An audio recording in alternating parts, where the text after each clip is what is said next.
కల్కి రావాలంటే ఇంకా 25 రోజుల సమయం ఉంది. ఈలోపు చాలా చిత్రాలు విడుదలకు సిద్ధమవుతున్నాయి. వీటిల్లో కొన్ని మెప్పించినా సరే కల్కి రిలీజ్ టైంకు థియేటర్స్ వద్ద పండగ మొదలవుతుంది.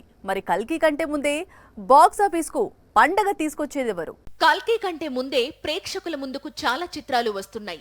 వాటిల్లో కొన్నైనా సరే బాక్స్ ఆఫీస్ దగ్గర క్లిక్ అయితే మాత్రమే ఎంతో కొంత సినిమా బిజినెస్ మళ్లీ రీస్టార్ట్ అవుతుంది. జూన్ 7న మనమే, సత్యభామ, లవ్ మోళి, రక్షణ లాంటి చిత్రాలు రిలీజ్ కు రెడీ అవుతున్నాయి. ఇప్పటికే రిలీజ్ అయిన మనమే, సత్యభామ ట్రైలర్స్ ఆడియన్స్ ను ఇంప్రెస్ చేస్తుండడం మంచి విషయం. వీటి తర్వాత జూన్ 14న సుధీర్ బాబు హీరోగా నటించిన హరోం హర విడుదల ఉంది. ఈ సినిమా ట్రైలర్ కు కూడా మంచి రెస్పాన్స్ వచ్చింది. టాలీవుడ్ కు హిట్ కావాలంటే కల్కి వచ్చే వరకు వెయిట్ చేయాలా, లేక మనమే, సత్యభామ, హరోం హర చిత్రాల్లో ఒకటి ప్రేక్షకులకు కనెక్ట్ అయ్యి హిట్ అవుతుందా అనేది చూడాల్సి ఉంది. పరిశ్రమ అయితే ఈ 3 చిత్రాలు మంచి విజయాలు సాధించాలని కోరుకుంటున్నాయి. మరి శర్వానంద్, కాజల్, సుధీర్ బాబు ఏం చేస్తారు అనేది మరికొద్ది రోజులు ఆగితే తెలుస్తుంది.